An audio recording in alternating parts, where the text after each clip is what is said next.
It's Saturday morning. Do you know what time it is? Yep. It's Clobberin time!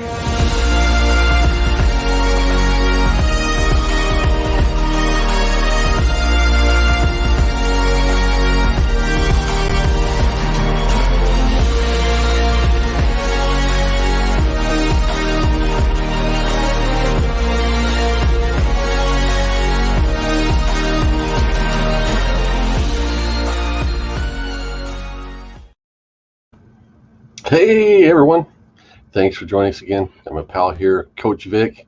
We're ready to hit up another long discussion of comic books and pop culture and just the geeky stuff we love. And along for the ride, as always, we've got our pal Alan Shell. How you doing, Al? He's looking at the Eiffel Tower and the Statue of Liberty. Woo! I'm telling you, wake up in the morning and look at some Viewmasters. It's all 3D, baby. I'm telling you. I want to know how this ends. I want to know how this ends. It's Mickey Mouse, riding an elephant. Man, the simpleness. So simple back in the day. I used to look at these for hours. I'd walk into trees and. Anyways, how you doing, Mr. Excitement and Coach? Mr. Excitement, Jamie Hood. I picked up a couple of those at Goodwill for my daughters. Really? A whole pack of the Viewmaster discs, and they're like, yeah, that's cool, Dad. Yeah. And of course, the discs get scattered throughout the house, and we were transported to a different place in time. And so when I was a kid, I had the 1966 Batman one.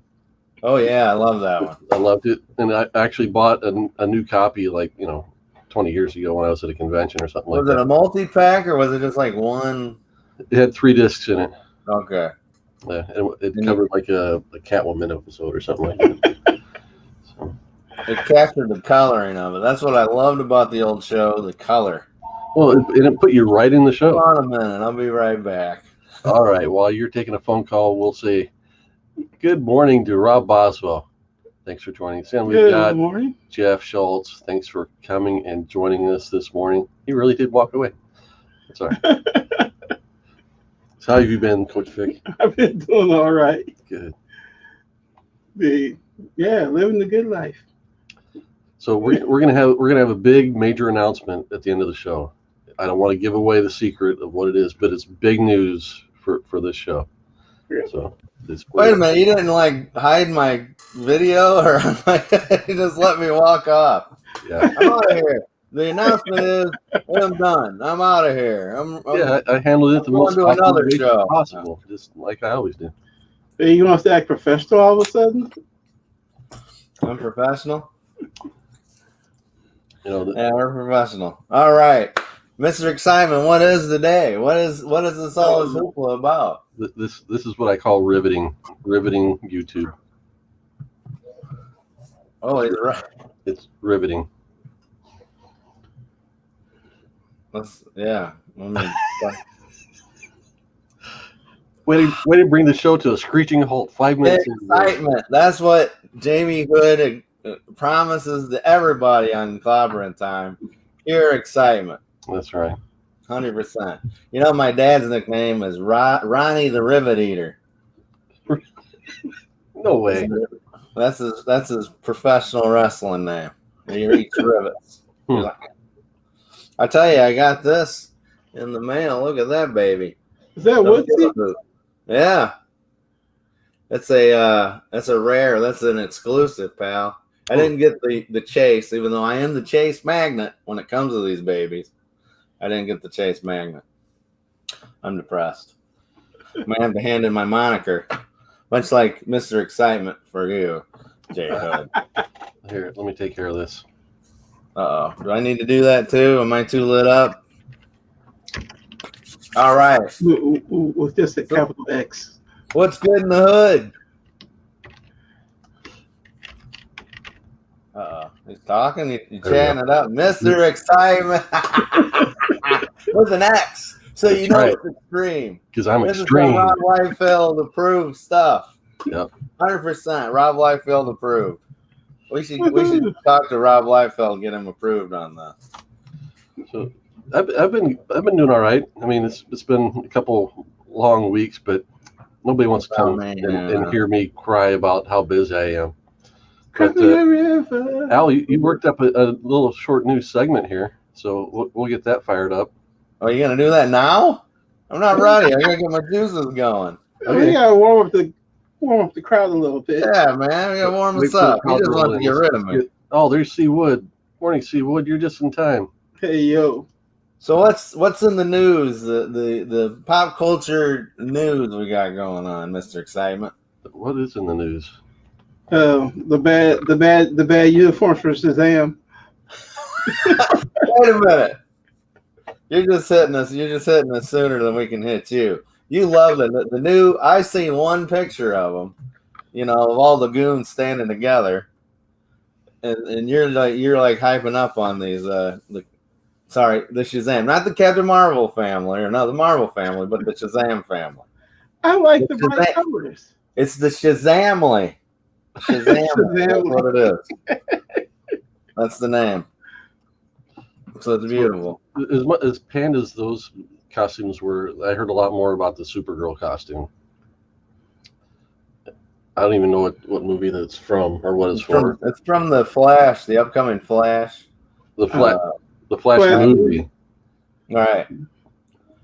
Did you see The Doctor and Me? Did you see Bruce Wayne? Did you see Michael Keaton with his full-on wig? I didn't see it. That shows how much attention I've been paying. Oh my goodness! How about Emma Thompson, the new Batgirl movie? I don't think that's real, is it? Okay. Hey, Jeff Schultz. Jeff Schultz said Morning Wood. I think a perfect show segment would be Morning Hood. Get it? Get some Morning Hood. I love it. I'm trying to give you all types of new names. You already shot down Model Citizen. If you're loving Mr. Excitement, I'm on board for this. All right. So do I need a mask for this Mr. Excitement gig? Mm-hmm. Do I need another gimmick to go with it? If you're ashamed of your face and you want to hide your face, do I need a fedora? I could use a fedora, right? Yeah, you can do that. An eye patch with an X on it. Oh, you'd be like, I can't see anything. Depth perception's off. Welcome everybody to Morning Hood. I did finally get a haircut after 3 weeks of my barber being away. Oh, I can tell. Yeah, I need to get one too. There's a new spot in Mishawaka I'm going to try. You're not supposed to give away the hometown. I didn't say it was my hometown. I said it was their hometown. I'm sorry. There's a new spot in Hazelwood I'm going to try. Okay. You know where that is, don't you? No. Oh, hey. So I have to move my excitement level, Mr. Excitement, if that's okay with you, for the Black Widow movie that's coming out, July 7th or 9th? Which day is it? Okay, what a day. Yeah, I don't know. Mm-hmm. One of those days. One of these days, it's coming out. I'm telling you, I'm a little bit more peaked in my excitement for Black Widow. I'm actually getting the buzz. I'm feeling it because I've heard the fighting is going to be off the chain. So did you see the new Shang-Chi or Shang-Chi? I did, and it's excitement level it's getting up there. It's getting up. I was going to see it anyways because even though I blasted the Eternals trailer, I'm a Marvel sycophant. A Marvel sycophant, so I'm like, I love the Marvel stuff. I eat it up. But, I'm just telling you, that Black Widow trailer is looking better and better to me. I mean, maybe I've just been alone. Black Widow suffers from the whole, they've been teasing us for a year, So we're like, we're tired of being teased. Just, show us the goods. It's going to be exciting. I'm telling you. Mr. Excitement, calm down. Calm down, Mr. Excitement. Okay. It's going to be good. It's going to be good. It's going to be fun. It's a popcorn movie. You're gonna laugh. You might not cry because you don't have tear ducts. But I think it's gonna be pretty good. Because I cry every time we do this show. I just want to go to the movies. I don't want to see Fast Furious 9. You know, that's the most ridiculous stuff ever put on film. They didn't make that movie for me. Yeah, they did. You guys make don't you make the Fast and Furious models? No, can't get the license. Really? Huh? No, they can't get the license. Okay. I thought I seen them out there. I went to Hobby Lobby the other day to look at all the different, like, okay, well, do. I couldn't find the wacky races. So. Yeah, they don't carry them. Yeah. Not yet. They probably will soon. Yeah, when they're canceled. Rob Boswell's a big fan of Scarlett Johansson. I am too. Always have been. It's amazing Colin Jost ended up snagging her. You know, her first role was in a comic book movie. Which one? Ghost World. Never saw. Oh, no, that's not. Is that the one where there's people are mad because a white girl playing the lead? Stuff? No, that was a recent movie. That's Ghost to the Machine or something. Never mind. Yeah, she was Ghost of the Machine playing a Japanese character. Yeah, there you go. Was that her? They watch Ghost in the Shell. Yeah, Jeff Schultz. Hey, listen, I never seen New Guy. I haven't seen New Guys or New Mutants. Have you guys seen New Mutants? No. It's on HBO Max. I still haven't seen it. Hello, Blunts. Good morning, Gord Vidal. Thanks for joining us. Yeah. If Chris Evans could be in the Eternals movie, it might make it better. It's gonna be a great movie. I don't know. I've heard unsubstantiated rumors that like this is the first of a 3-movie series, and this is going to change the Marvel Cinematic Universe forever. No, it ain't. You know that works with for DC. We're gonna do BVS, Justice League 1, Justice League 2, and that's 3 trilogy. That's the 3rd trilogy. Well, see, that's where DC screwed up. Are we not to that part yet? We're going to talk about adaptions. All right, let's just start that conversation since we're kind of already there. Yeah.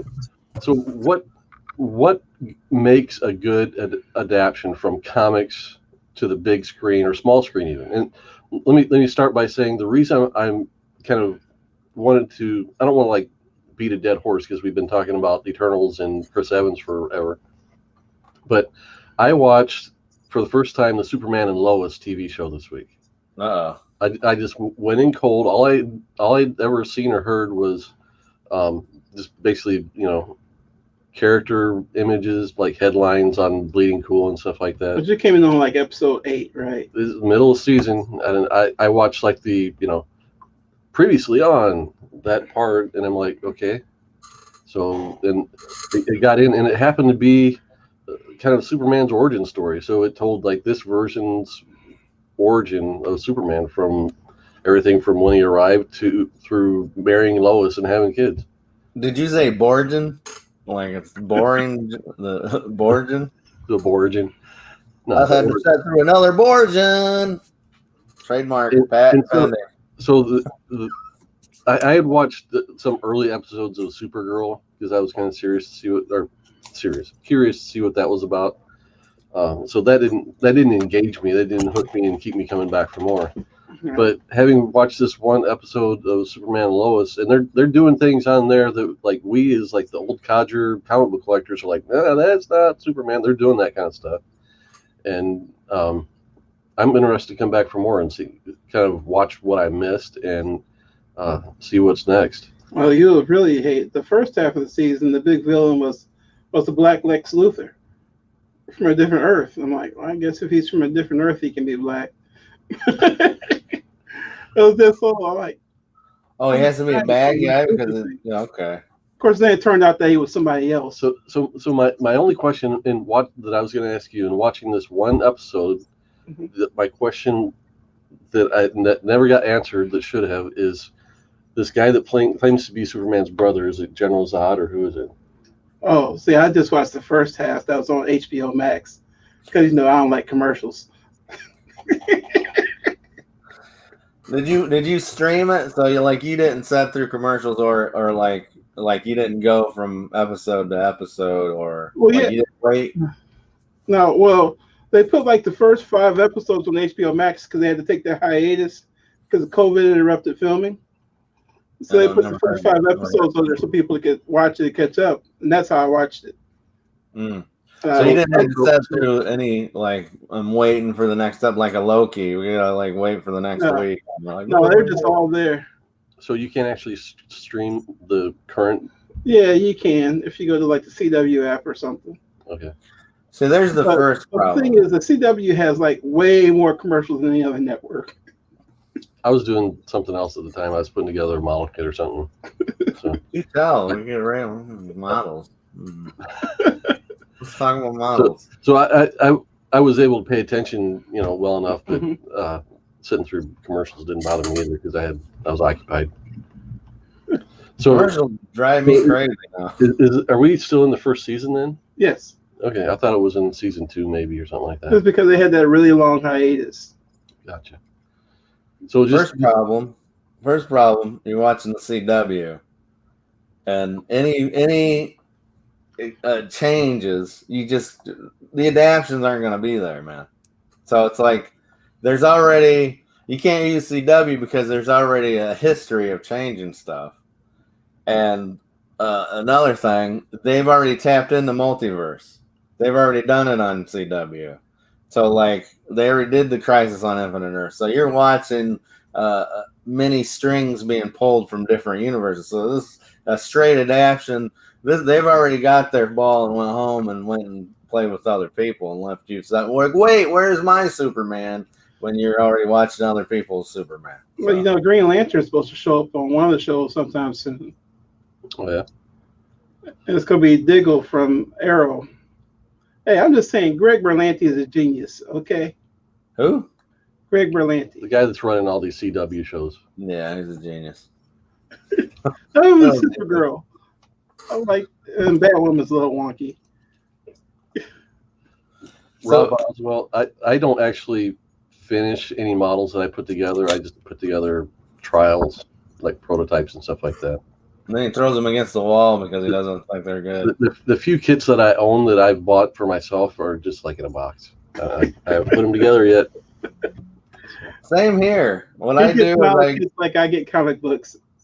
I buy models or get models from friends, and then I'm like, I'll have Jamie put it together. And then he doesn't have time to do anyways. And yes, it is a sweet Hollywood blonde shirt. So the thing that I'm having, that I personally, when I sit down and watch an adaptation of something, that I struggle with, like I've got to put this out of my mind, is the budget of the show, because I caught myself with watching the Mandalorian in 4K. It wrecked the Mandalorian for me because I sat down and watched it, and you can see it's so clear. The picture's so clear that you can see the suits are handmade and the props are, I can tell somebody used a piece of plywood to build the set and all that kind of stuff. So now everything that I'm watching, I'm thinking, okay, they've got a big budget on this. Where are they putting the money? And when I watch the Superman Lois show, they're actually putting some serious money into the effects because they're not quite Hollywood level effect or big screen effects, but they're a lot better than say Doctor Who or something like that. But they do that because they don't use as many effects generally. But the Superman show, I think, and it might just have been the episode I watched, had quite a bit of special effects as far as using the superpowers and stuff. But the way they're counteracting it is that they're doing a lot of talking heads. You don't necessarily get a whole lot of action in some of this stuff. So you only like stuff if it looks expensive. No, you can't. But this isn't about adaptation. This is about hey, did they put a lot of money in it? I don't care if Superman walks backwards and And I think he used the wrong phrase when he talked about looking at how much it costs. It's a matter of how they allotted their funds. That's what I think he's really more concerned with. I thought we were talking about adaptions, like how this person did this in the book instead of going to the moon or something. Well, we can take it anywhere, any direction you want. But so here's what I'm noticing. If I compare if I can compare WandaVision to Falcon and Winter Soldier to Loki, okay. Let's say they put the same amount of money into each one. Okay, Loki is only 6 episodes, and I'll put it on Front Street. I like Loki best of the 3 so far because it's the most entertaining. It's the quickest moving. Yeah, it's got the most production value in it. Set pieces, imagination put into like what we're seeing on screen, versus Falcon Winter Soldier and WandaVision. I mean, they built a set for the house, and then they found like a small town to film in for WandaVision. For Falcon Winter Soldier, they found some third world country or some area in Toronto that looks like a third world country to film most of the foreign scenes in. So, of course, my favorite thing about Loki is talking to my mom. Said, "Victor, I was watching the new show on Disney Plus. I really like it." Like, which one? She said, Loki. I was like, "You watched the whole show? You came away with Loki?" Lodi. Stuck in Lodi again. Listen, I don't know. I don't like look at a show and go, "Oh, this is bad production or something." I'm not. Okay, I do that more maybe with like old Doctor Who's. That's what it was. I grew up on old Doctor Who's, so if a backdrop falls down because it wasn't taped up right, I'm not gonna get crazy about it. I mean, if it's a movie, maybe, but a TV show, I mean, what's the big ideal? Right. Well, like I'll tell you with TV shows, the reason that I was drawn into Arrow at first, because they had all the character development. I mean, he didn't put on the outfit until like maybe the 2nd season. You want to talk about adaptions? Let's talk about Green Arrow. Let's talk about the fact that it's just really a Batman. Well, like we can't get Batman. Let's do Green Arrow. Actually, it's just Arrow, but okay. Sorry. Oh, I apologize for calling the character by his real name because they thought Green Arrow was too dumb because they're ashamed. And what he became Green Arrow in like the 4th season. Because then they got people in it, and okay. You mean the 2nd season when he put the outfit on and finally became the Green Arrow? Yeah. Green. It wasn't brown, right? It wasn't like here's a leather outfit. It was brown, right? He had to go out looking for green leather to make an outfit out of. It's a poop arrow. That's what that is. There. Man, you want to talk about bad production? I tried watching an Arrow show, and the fight scenes were horrible. I thought I was watching like old like 2 drunk moms going out. Come on, man. You can kiss my grits on that stuff. Another thing I found about my own personal taste in whether or not an adaptation is successful or not is kind of my expectation as far as like how familiar I am with the character they're doing. If I go back all the way back to say Iron Man 1, all I needed was a guy. Iron Man. All I needed was a guy in a suit of armor that convinced me it was a real red and yellow suit of armor. Yeah, expectations were met. If Guardians of the Galaxy, it's like, well, I like Starhawk and I knew some of the other characters, but it weren't even in the movie. Oh, Star-Lord. Who's Starhawk? Starhawk was the original guy. Yeah. Oh, okay. It's not an adaptation. That's not a pure adaptation. That was, like I said, I think on before here, it's like they're going from years, a span of years, and they just go with the stuff that just happened because that sold and the old stuff didn't sell. So they're like, look at this Star-Lord guy. So, and then compare that to maybe subjects that I love that were where the movie I'll name names. Zack Snyder and Robert Rodriguez really stuck to the source material on Watchmen and Sin City, and those, as faithful of adaptions as those were, they were not great film necessarily. They weren't necessarily entertaining. You talking about the Watchmen movie? Yeah. I beg to differ. I thought Watchmen was pretty good. I thought it was better than the Batman movies, the Batman v Superman, and I would rather watch Watchmen again.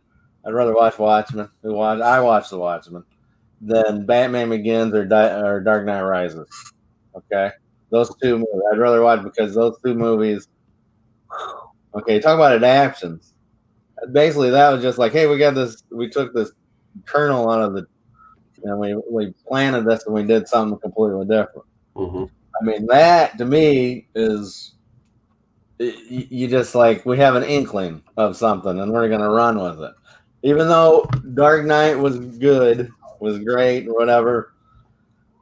That's like, when it comes to adaptions, that's not the most faithful adaption. But then we've seen a billion times. I think that's what it is. Like Superman, we're talking about Lois and Clark or whatever. Mm-hmm. We've seen that a billion times, so it's okay to mess it up a little bit. You know, I don't see the problem with making Lex Luthor black. I don't see the problem with that. Why they had to make it somebody else is because they're afraid. Like, oh, we're going to get shamed or something. I don't know. Spoiler alert. It turns out he's Steel.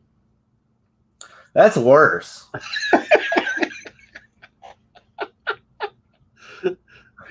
That's worse to me. That's like, hey, we're going to do something cool and make Lex Luthor black, but no, it's Steel.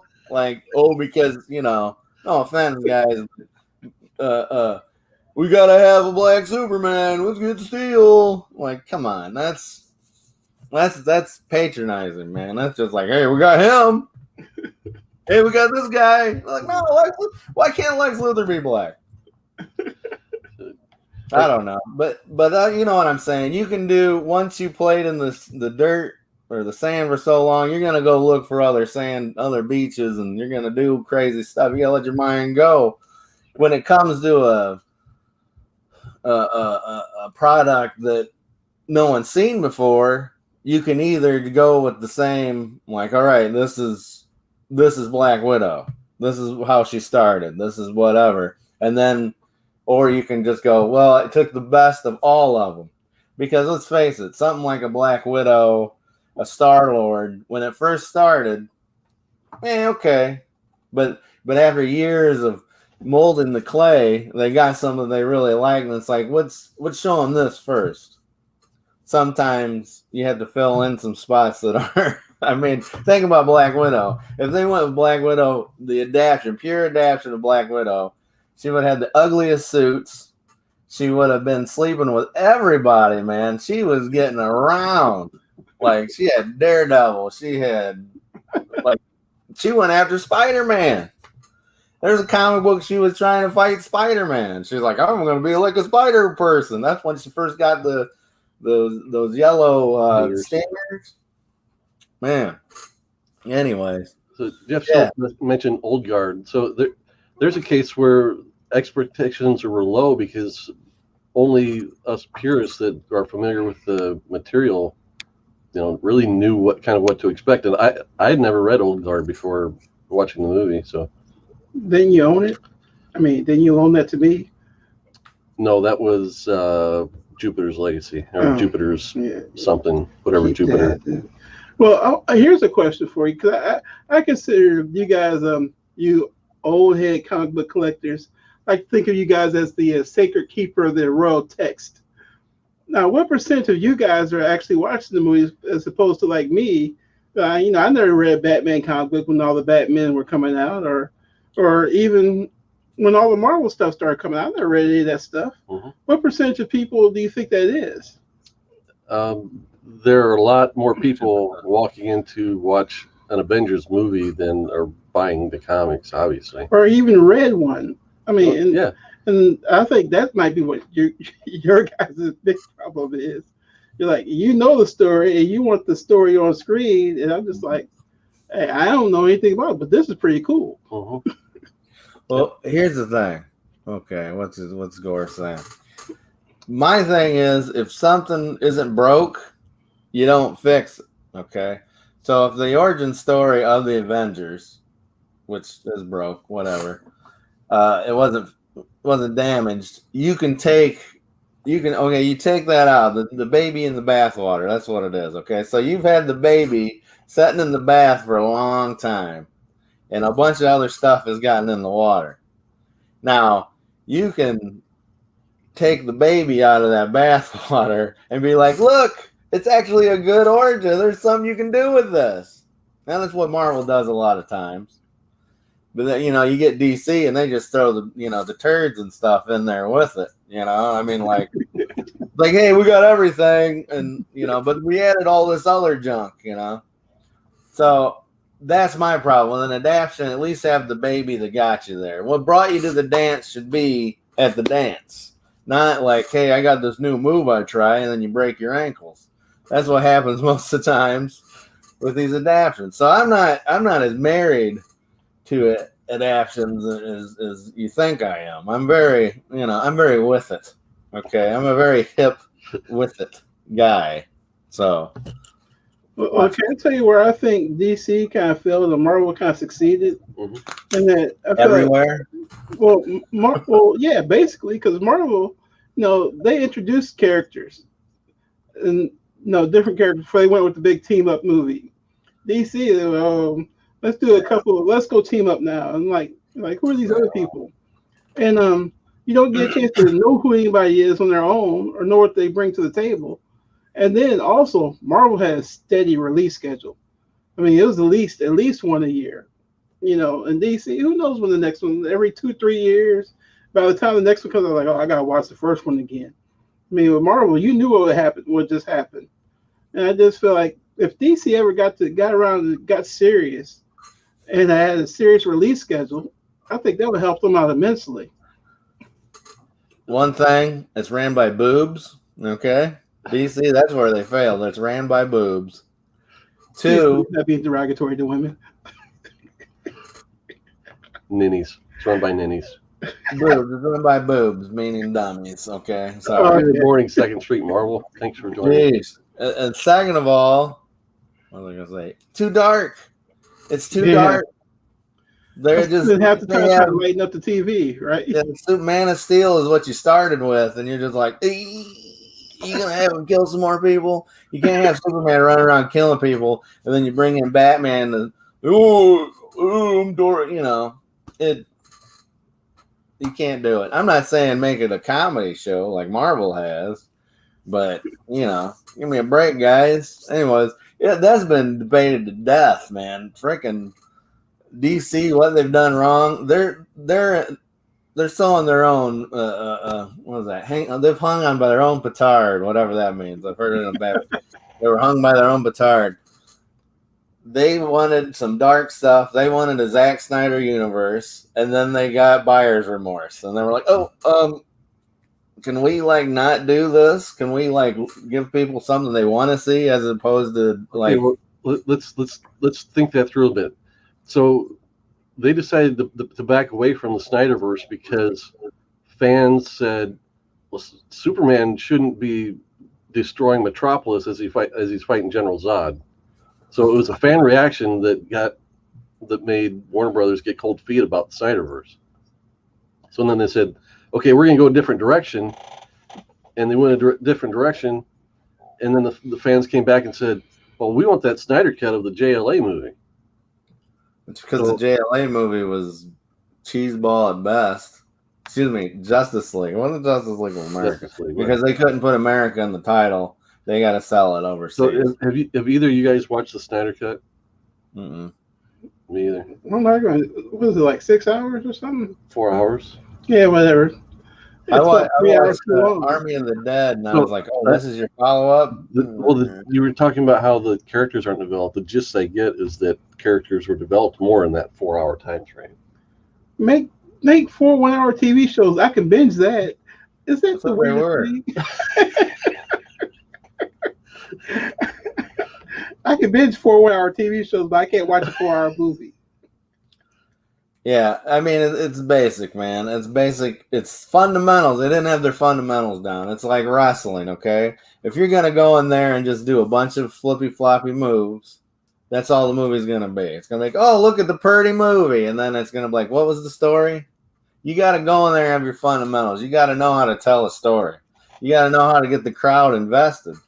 These guys, DC doesn't know how. They're looking from the outside in on Marvel, okay? They're going, oh, look what they did. Oh, look at that. Look at that. And then they just do that. They don't see the behind the scenes. Right. They're not seeing what makes it good. Yeah, they don't have a figurehead in charge steering the whole ship like Marvel does. That's their biggest downfall. Guys, Army of the Dead was hot garbage. I mean, if you like it, good. But don't say it was a good movie. I understand it was popcorn, but it was bad. It was derivative of everything. It was derivative of the ground. That's how copycat this thing is, man. Bad news, folks. Going back to this comment by Gore, I almost called you Al Gore. Goreville, I don't know why. But so you're talking about Robert Downey Jr. So that's a case where Iron Man, I think, far exceeded expectations by actually giving Iron Man a personality that he didn't have in the comic book. And actually, Robert Downey Jr. was actually a negative point for me to go see the movie. What? You couldn't get over the fact he'd been in jail or something?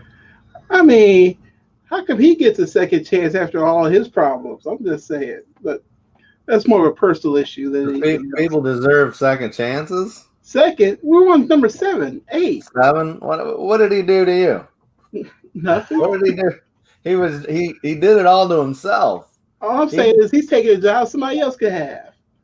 Oh, Tom Cruise? You want Tom Cruise as Iron Man? No. He would have been Iron Man. Because I have to hear about how Tom Cruise did all his own stunts all the whole movie. Well, that, you want to talk about crazy. Let's talk about Tom Cruise. He was jumping up on couches going, whatever. No one would have liked him as Iron Man either. He had to redeem it. He had to get a second chance, a third chance. He's 3 foot tall. That don't matter. Okay. So let's talk about let's round off this conversation by first I'll ask the chat, and since there's a bit of a delay, we'll give our opinions on this. But let's ask the chat.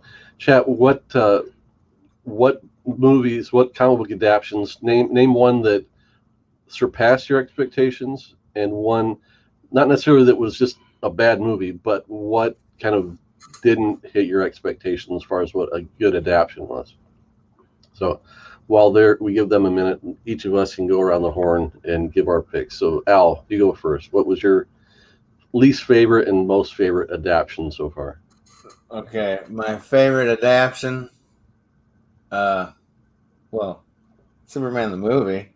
I mean, the original? Mm-hmm. The movie. I said the movie. It's called Superman the movie, not Man of Steel. That still holds up to me because that personifies, and I guess the second would be a Spider-Man movie, probably, like Spider-Man 2 or something. Those felt like the like, hey, we took the baby out, we got him cleaned up, and we're showing you what he could be, as opposed to, oh, we got all this dreck that's kept on this, Mm-hmm. And then my least favorite, I just had it. I'm sorry. Okay, go ahead. You go with your favorite, and then we'll come back to my least favorite. We'll go favorites and least favorites. All right. You want to give your favorite? I mean, I would probably have to say Into the Spider-Verse. Is that what least favorite? What are you talking about? Favorite. No. Favorite. That's a good one. But is that an adaptation? That's not an adaptation of... Let's see. I even tried to see. I feel I based on rewatchability. Like I could watch the Spider-Verse one lots of times. I tried watching Black Panther again. I'm like, boy, this movie's long. Oh. If I had feels about a movie, I'm like, yeah. Like every time I watch it again. I watched that several times. I got it on Netflix. I watch it and I'll put it on. It's great. You can listen to it and it feels good. So my favorite adaptation so far, as much as I dislike Chris Evans, was Captain America: Civil War, because it had everything that the 12-year-old J Hood wanted to see in a superhero movie. It's got lots of heroes, lots of action, intrigue, character moments. The end battle scene. It wasn't that that it was just they contrived some reason for two of our heroes to fight each other. They came up with kind of a situation where you have to struggle with it yourself to figure out what side you're on. So I think that, to me, that's for sure one of my favorites. There's another one, but that's probably the most entertaining one that I can think of.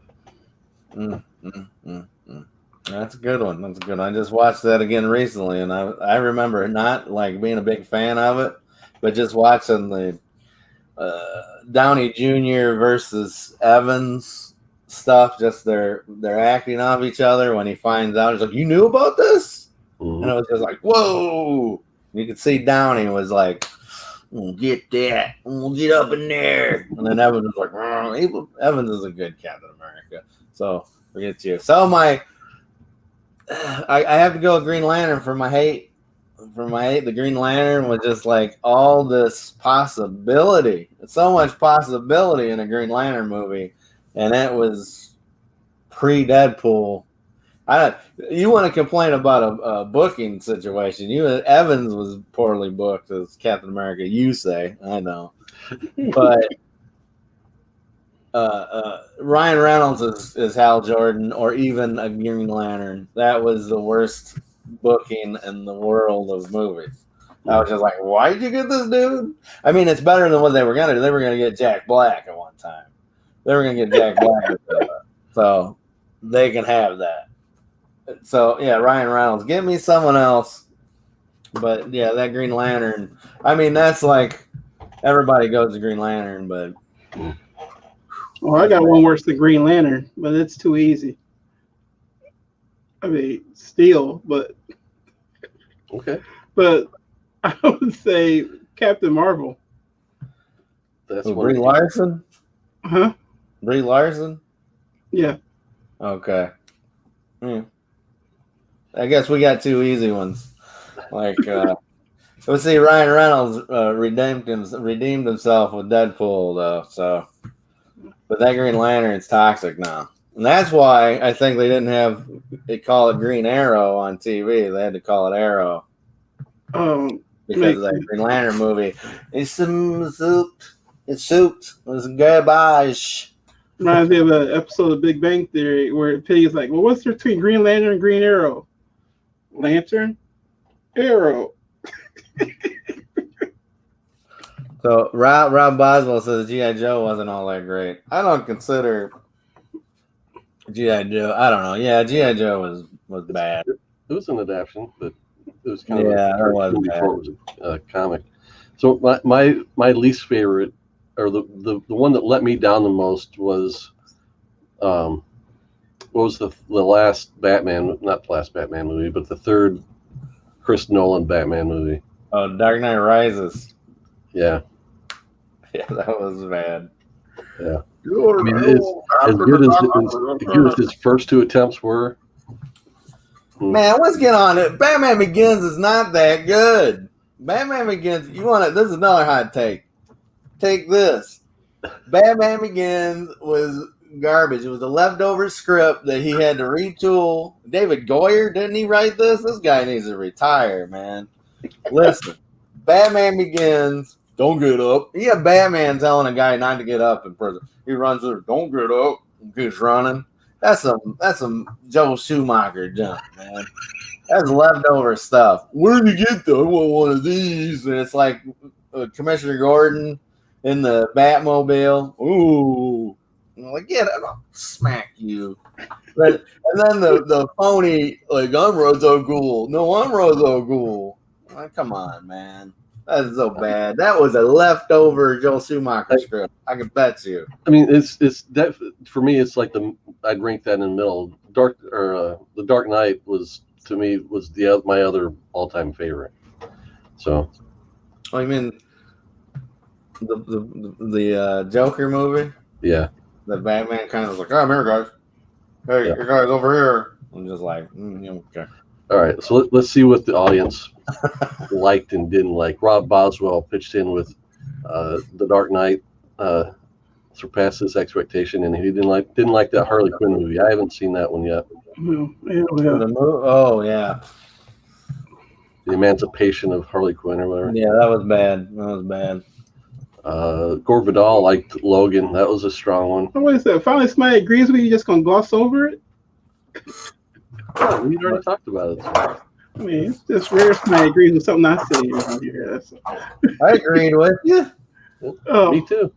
It's not like it's like hot take. Spider-Verse really was agrees good. with my assessment of Civil War. Seawood, like the very first, the rubber suit TMNT. What? Well, he's a huge Turtles fan, so Go Ninja rap. Are you kidding me? Are you kidding me? I'm going to bat for the original Turtles. You're going to bat for it? You like That's it? a great movie. And it's the suits, their puppetry, it's the special effects. Give me a break, guys. That was like, I want that all day. I don't want Johnny Knoxville with the good a camera that videotapes my Yeah, but feet. a lot of people don't like it. Really? Yeah. Was it Jim Henson that did the effects on that? Yeah, Did I remember that the wrong? Hensons did that. That was great.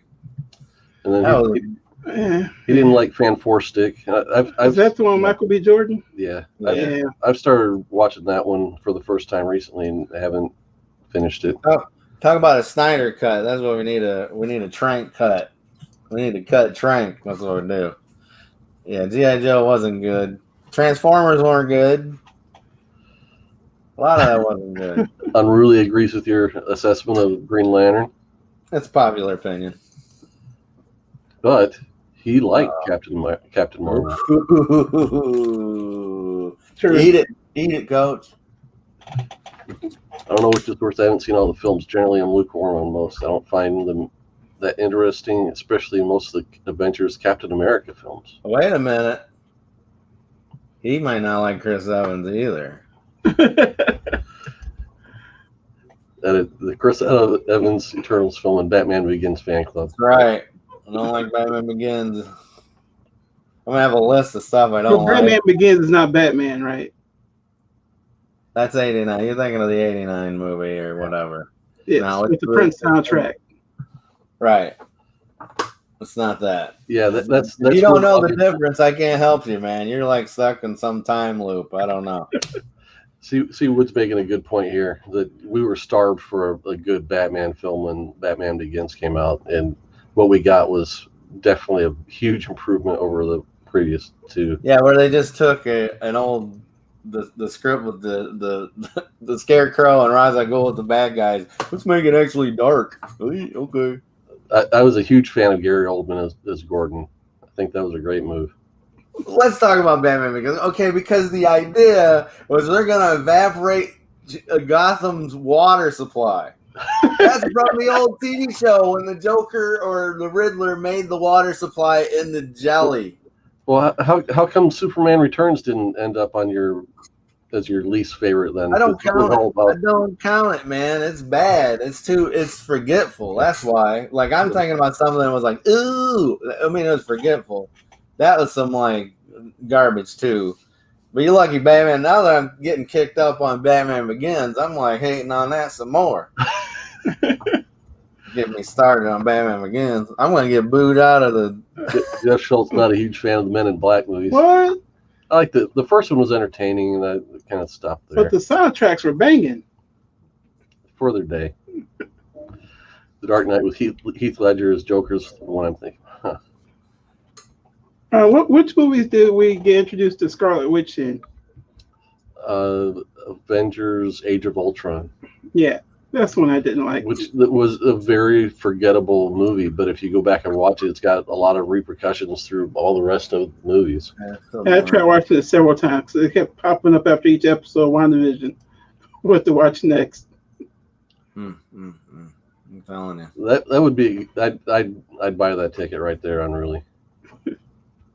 Gary They already Oldman, did that, Samuel. didn't they? And what? No, I'm thinking of Harvey Keitel. Never mind. Hmm. I think I'm getting myself Harvey Keitel. All right. Are you ready to do your new segment now? Not really, but I'll try to wing it.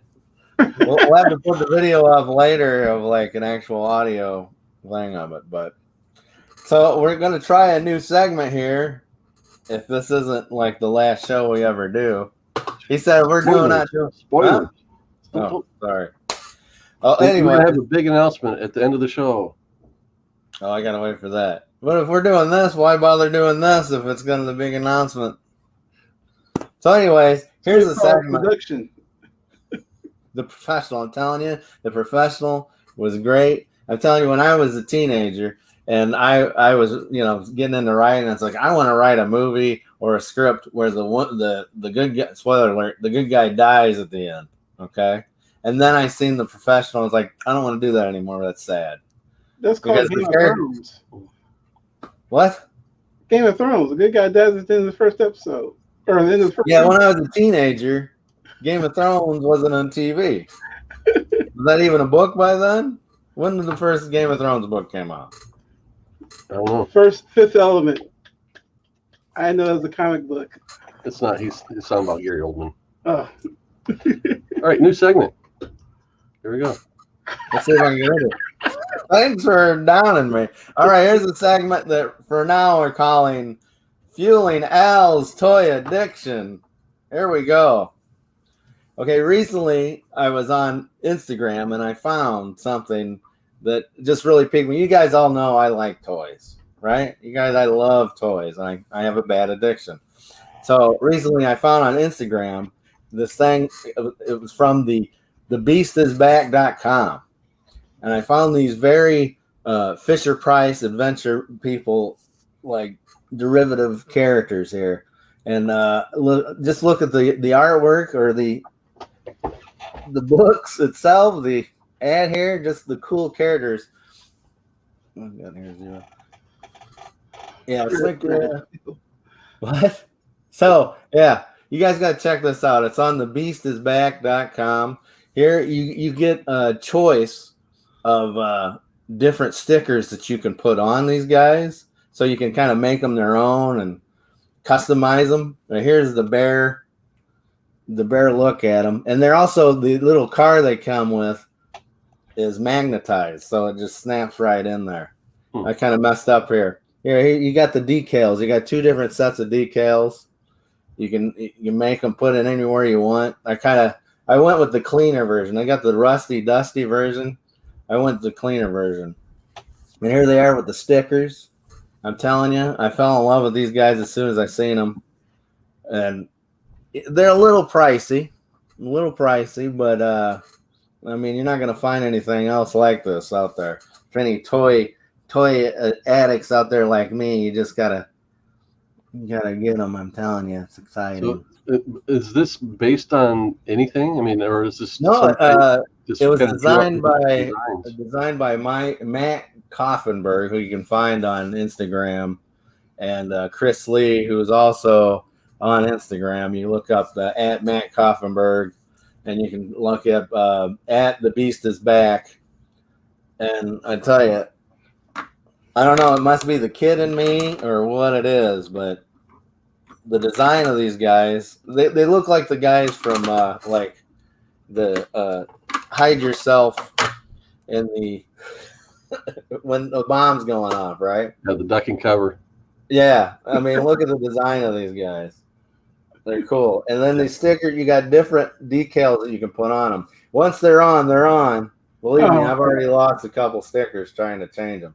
I was going to ask if they're interchangeable, but not the stickers, but you can take. I actually messed up on the video. I had him with the baton and the other guy with the reader. He's got. I don't know. It's like an indie toy that just I thought was beautiful. I mean, it's something that I've always wanted to do. You know, like I've always wanted to make my own toys, and to see these guys pulling this off. Whoa, look at that. And it moves, actually. Mm-hmm. And it's just so Fisher Price, but like the new stuff Fisher Price is doing is, it's meant for kids. This is for old kids like me. I can't never grow up. I'm an Arrested Development Toys R Us kid. So you said they were pricey. What's the price? What's the SRP on this? Well, I paid $95 for this. So are they brand new and that's the SRP, or were they released at a lower price point and that's kind of what the market's getting for? No, they're still available as are. Okay. So, yeah, the box is it's chunky, man. I'm telling you, it's beautiful. And the designs on here, the box itself tells its own story. Sure. It really feeds into it. It tells you the backstory, and I could see this being a cartoon sometime. Sure. I actually hope it is. I hope they get picked up or something and make their own cartoons of this. Because it's very like Adventure Timey or even SpongeBob-y. And it's set in space, of course. But they got cool designs coming out. The guys that invented, what is their background? I mean, they look like they've got an animation background. Oh, yeah. Kaufenberg, he's worked with several. Like, he works with like Facebook and Twitter and all that stuff, doing like, the little things, which would be awesome. But he used to be on DeviantArt too. I don't know if you remember DeviantArt, where he would do all the old adventure people in his style, and then you gotta check him out. Yeah, Matt Kaufenberg, always putting up new stuff. It's fun. It's kiddie, but it's like, I don't know, it's got that mid-century animation feel. It's cool. Yeah, and you got this little, and they're magnetized. Look. Wait.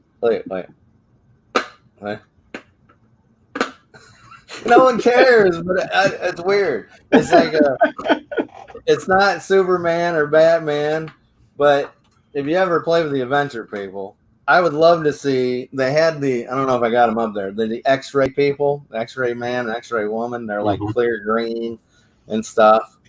I think that's where they got the designs a lot, because they have a guy called Captain Albacore or something, and he's got like a fish head, and he's got a Robotron arm. Like, it's just the creativity just oozes from this. They make good sushi.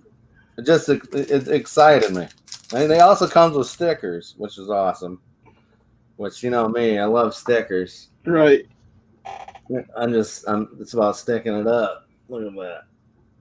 Some cool stuff. Very cool. I'm waiting for the book. You know what I mean? I'm waiting for these books. Yep. And for some reason, it came with this is like their calling card. It's a school block, the wood block. Lee and Kaufenberg. Really? So they put a lot of stuff. They put a lot of work into this thing. Yeah, I'm telling you guys. I mean, it doesn't really call out to like, oh, I like death and destruction. But the fact that they give you 2 separate decal sheets that you can dirty it up all you want, Yeah. You can make it look like it's been through the mud. And each one of these guys has their own personality. It's kind of like, we want to talk models. The ideas that I was trying to push on you when we were doing that UFO interplanetary ship, I was like, oh, we should do with this and come out. I mean, I wouldn't have them looking like this, but I wanted to do a toy line. I was like, let's do a toy line on. So I think that's what it is, man. I think I see myself in this. So it's like, it's really cool. So if you like weird, just like, that's what this is. It's an oddity, as opposed to, He-Man or something. It's just, you're not gonna. I mean, I know it's a price range. It's $90. Yeah, but I mean, you get a lot in that package. I mean, you there's a lot of creativity in there for sure. Cool business card. It just tells the story, and the fact that there's more coming. I'd love to see them build their stuff up. Yep. But hey, look out for an actual video where I actually talk, not sensical and not rambling like I did, where I explain some stuff. Good morning, Comic Head 84. Thanks for joining us. I'm gonna put this sticker right here. Very cool. So hopefully we can, as I learn this, we'll have more segments. Superior Hero. Now they're coming in. Now we talk about what's going on. Superior Hero. Unruly race, I think. Yeah, they're 10-year-old. That's the thing. You gotta feed your inner child. Okay, your inner child's calling out. It might be $90 worth, but it's still your inner child with your outer one. Yeah, I was thinking it'd be cool to take one of those and kind of paint it up and put it in a realistic scene and enter it in the Wonderfest contest next year. There you go. Like that red background that you painted for the one picture. Or is that just the Godzilla picture that's been here forever? That's the Godzilla. But I tell you, it's thebeastisback.com. Okay. And they got some other stuff. I don't know how they got connected, but I just like seeing, because there's like a whole indie side of toy making out there. There's guys that make 5.5 toys. You know, they just got their own. There's tons of independent toy companies, and just looking, when you go to Target, you're not going to see them. You know, Yeah. So you gotta go on Instagram. Lots of times you'll find like, oh, this was just me looking at a guy I follow's feed and just like, wait a minute, what is this? So it's feeding my toy addiction. I tell you what, I'm pretty full after that, especially after paying $90 for it. Sure. Nice. All right, so for the last topic today, stay tuned for an earth-shattering announcement at the end of the show. So our next topic is going to be, I want to talk to Coach Vic about him being a new collector. I mean, you've been in the game for like a year and a half now, right? Yeah, probably a little longer than that. The whole pandemic year messes everybody's timing up. But yeah. Mm-hmm. So let's see if I can find something here quick. Yeah, there we go. So I took Coach Vic to a comic shop a few weeks ago, and I was kind of watching like how he reacted or how he found his way through the shop. And what I saw is that, okay, there's one thing to say, hey, I like movies. I like what I see on the big screen. I like watching the DC shows on CW. I want to find out more about the source material. I want to dig into it and kind of, want to read the source material, right? Right. So I took him to the shop, and I'm like, okay, so here's a shop I wasn't familiar with. It's one in the area that I don't go to often. But so I start flipping through the books, and I see a few things that are worth picking out. So I pull them out, and he doesn't walk away with very much, even though we were looking through like 50-cent, $1, $2 books, stuff like that. One book, and I already had it, so. and I came away with a stack. Yes.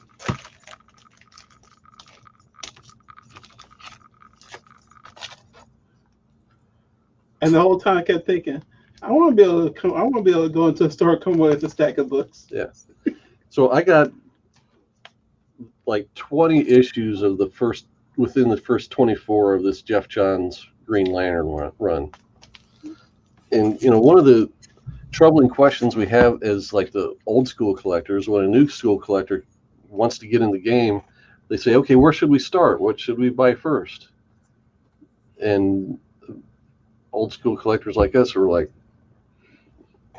no, you really can't start at the beginning because you weren't brought up on it. So it's like, mother's milk. Maybe you start somewhere like with a Green Lantern run by a writer like Jeff Johns, or, Donnie Cates' run on Venom, or, whatever, something that, is somewhat engaging, going to have good art attached to it.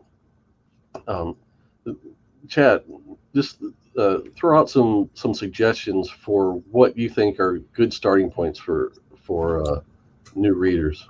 But so I came away like, okay, I didn't buy this when it was new, but I knew it was good stuff, and I was selfish in that I picked it out and I bought it myself. I didn't say, Victor, this is the good stuff you're looking for right here. So how many books have you got right now in your collection? 565. Wow, that's like twice as many as I thought. How many of those you read? That was my next question. Maybe 100. Participate. Maybe 100. How about just buying 195, books you're gonna read? Okay, so that's almost 600. 195. And what have you read that you've enjoyed? Once in the Future. Wicked Things. Strange Academy. What else in here? Strange Adventures. Okay. There's something you might hear. Teen Titan Academy. I'm really liking that now. The Truth of Red, White, and Black, of course.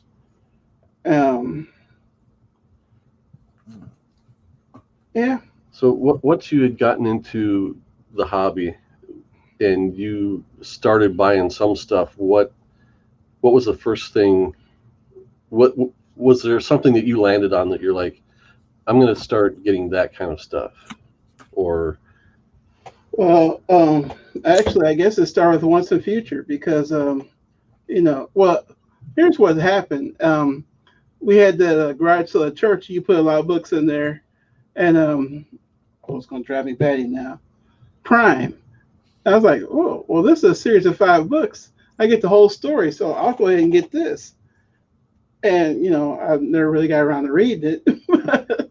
What's Prime? But so then you gave me the Once in the Future. I was like, hey, I like this. So I went and I bought the rest of it to catch up.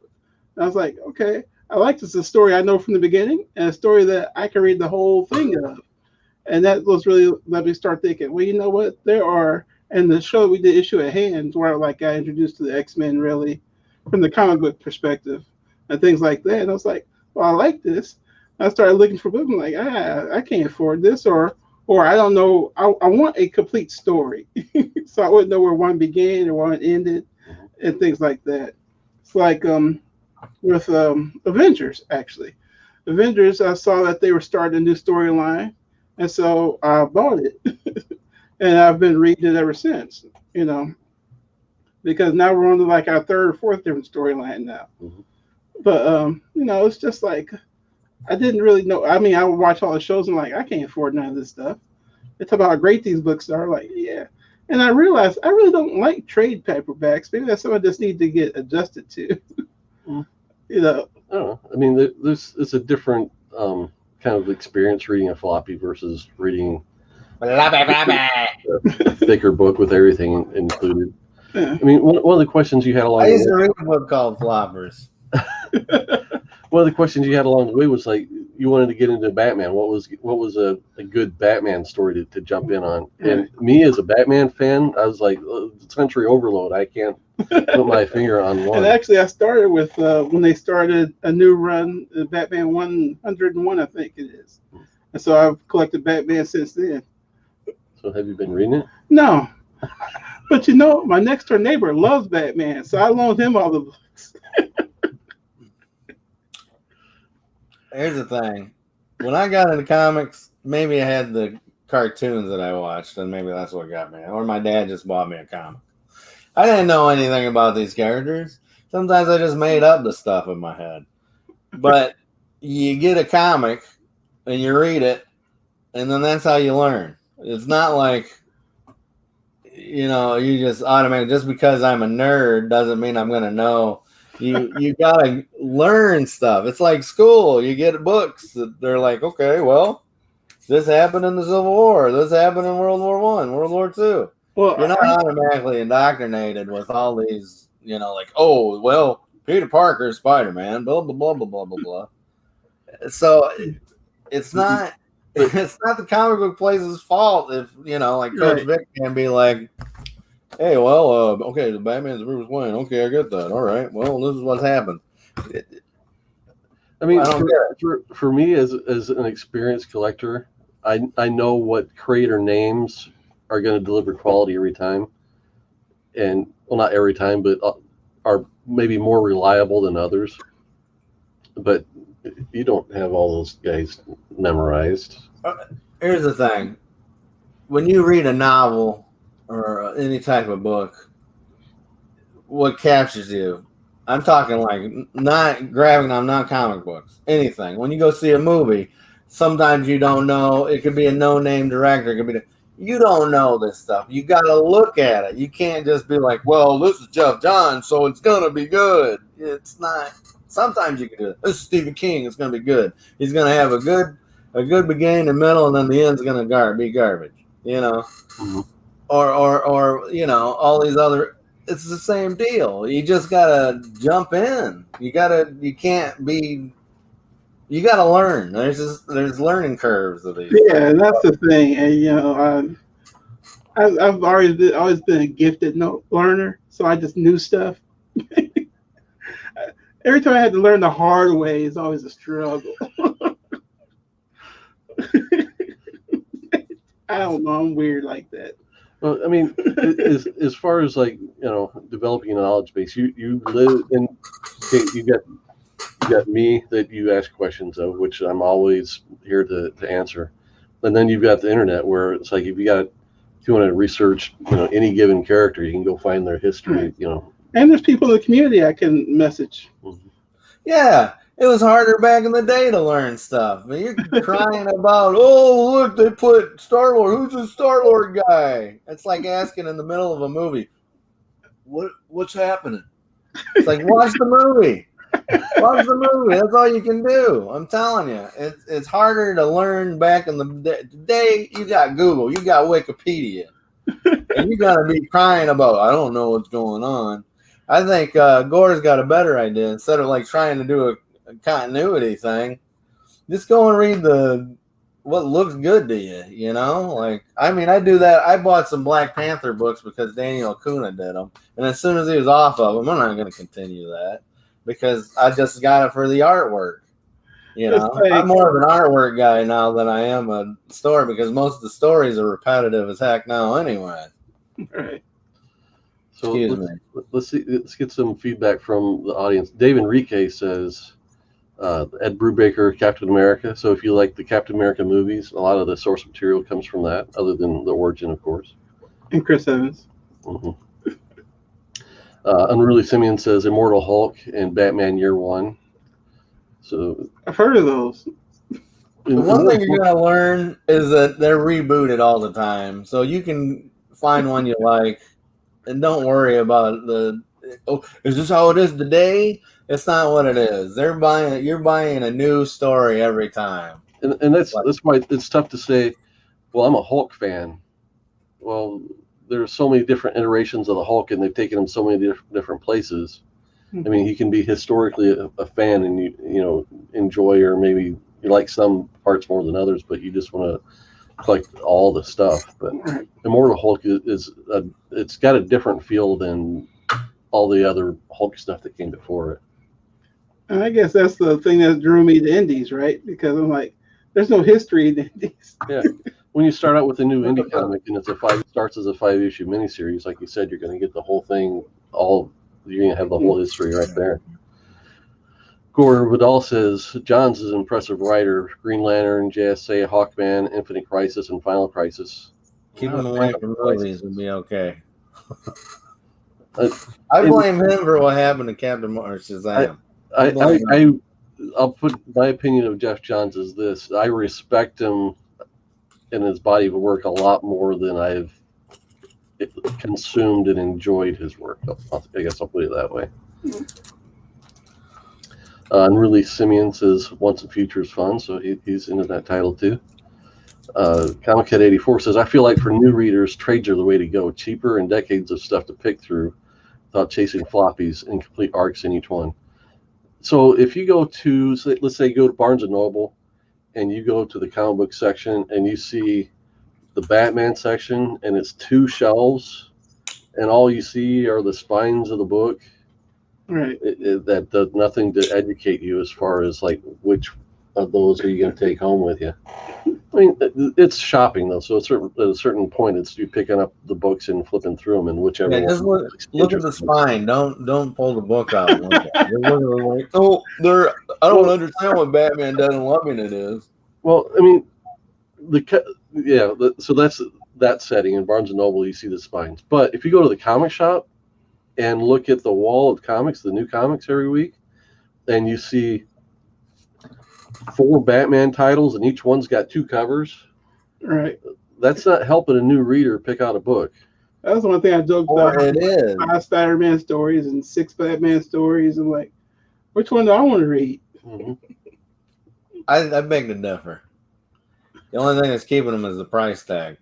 If I go in and I see one Batman cover that I don't like, that doesn't excite me, that leaves me floppy, then I go over to the other one like, I like that, and I get that one. It's visual. Everything's visual. You guys are thinking that I'm going to get it and be like, this is the greatest story ever told. It's like, sorry. Everything's been done under the sun. So just show me different. Show me how you can do this backflip better than this other guy, or wear a different suit when you do it. But you're the experienced reader, though. You know what to compare it to. You have because you're talking about a 45-year-old man compared to a 12-year-old that's like, well, this is new to me. They'll eventually get. It's called experience, right? The only way to get experience is by doing things. So if they're like, oh, I'm so worried about which book I buy for, hey man, I learned to swim. I went into the water. You can't learn to swim on the ground, all right? So stop crying, get in there, and swim. Flip your leg like this. You understand what I'm saying? You just get in there and do that. And you do some of this. You don't want to drown. Get in there. Don't drown in a comic. You can't drown in a comic book shop, right? Like, I like the West Coast Avengers books that you gave me. I like those. I was entertained. What books? West Coast Avengers. Yeah, because cool. I'm glad you liked them. I'm just saying. It doesn't, like, it's subjective. That's the thing. Everything art is subjective. I don't like the way this guy draws it. I like the way this guy draws it. I don't like the way this guy ends the book. I like the way this guy. So you gotta, like, I can't program, like, this is what you need to like. This is what you need to buy. Do. Like, people are telling, oh, that new Battlestar Galactica is so good. Well, see, unlike you artists, art really doesn't have that much of an impact on me. That's shocking. It might more than I know. Yeah. But I do like the stories. Like, I have to force myself to make sure I look at the pages and see what the art is telling me. I'm getting better. I think it's one of those things where you don't realize, like, it helped. You know, you like it more than you think, and then eventually you'll be like, you'll find a comic book where it's like, well, this is kind of garbage. You know, this is artwork. I get it now. Yeah, it'll happen. Believe me, I used to be. Oh, I don't mind the art. I just like the stories. But then I just like, man, that art's butt. This is like, someone wipe this because it needs to go away. So Gorgon says, if they like superhero films, I'd recommend Mark Miller's Old Man Logan, which the Logan movie was based on, Brubaker's Captain America, which the Cap movies are based on, Daredevil Born Again, Batman Year One, both by the same creative teams, and Punisher Max by Ennis. All strong choices there. Batman Year One again. Yep. I mean, it's right up there with The Dark Knight Returns, and to a little bit of an extent, the Batman Begins is based a little bit on it. If they're genuinely curious about the medium, they will immerse themselves in various comics like we did when we were kids. We didn't care if we were lost in a story. The medium was enchanting itself. True facts. Yeah, comic books are the whole picture. It's the story and the art, everything. It's not just like, Hey, let me tell you a story. Let me tell you the story as you see the story. That's what comics are for. Cover buys will be my down. I agree. I buy covers for that one day, that will never happen where I'll be on Comic Glories. Here's a question for you, Vic. When you buy a comic book, if you buy a comic book for the cover, when you look inside and it's not that artist, are you disappointed? Nope. I can't say I am because I wouldn't know it's not that artist unless I read it and realized it wasn't that artist. You got an Alex Ross cover. Here's And a then few you open covers it I up buy and it's because of the freaking cover. Tom, Dick, and Harry drawing it. And I'll you're not get going to be Scotty like, Youngbook for the cover. hmm? I'll get Scotty Youngbook for the cover. And that's pretty much one of the few books I'll get for the cover because I like his art. But yeah, okay. I get that. But like, you don't Like, ever, I there's was never upset been with an Street instance Academy. where He you're didn't do like, the covers. you put a book down when you're like seeing the inside and you're like, Probably did variants. a more fundamental problem is, Go ahead. oh, sorry. A more fundamental problem is that you can recommend a variety of interesting stories, but more and more people don't read for pleasure, except what's on their phone. It will only get worse. It'll only get worse. But I don't think that's true. I don't either. I mean, This is why it's not true. Because if that was the case, there would be no carpenters anymore. There would be no... Everybody's saying, I've had people argue with me, oh, these kids playing video games for money. There's not going to be anything in the future because we won't know what to do. It's like there's always going to be somebody that keeps a hold of the old ways, the old tradition. That's how we still got the Bible. That's how we still got it. Something. It's something. If it's good, then people are going to keep it. That recipe, your grandma's recipe, it's still there.